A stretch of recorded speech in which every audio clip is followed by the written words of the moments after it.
মানুষ পরিবর্তন হতে পারবে এ কথাই ঠিক।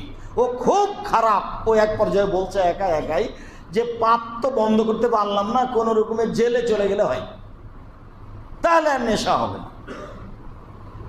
আর একবার বলছে যে পাপ তো এটা ঠেকানো যাবে না, সব সময় ফাঁকা জায়গায় থাকবো, কেউ যেন না দেখে।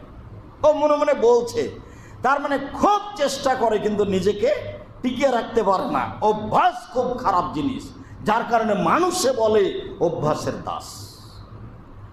এরপরেও যেটা বলছি যে এই বলে আপনি নিরাশা হবেন না, নিরাশা হয় কাফের। নিরাশা কে হয়?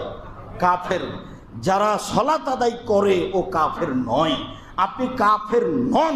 পৃথিবীর কোনো যুবক, পৃথিবীর কোনো যুবতী যারা আল্লাহকে বিশ্বাস করে, যারা নবীকে বিশ্বাস করে, সে যেন তার পাপের কারণে নিজেকে কাফের মনে না করে। সে অব্যাহত রাখুক আস্তাগফিরুল্লাহ ওয়া তুবু ইলাইহি, একদিন তার এটা কাজে আসবে, নইলে বিচারের মাঠে আসবে। সে জীবন বাজি রেখে নিজেকে ঠেকানোর চেষ্টা করেছে। অভ্যাস খুব খারাপ জিনিস।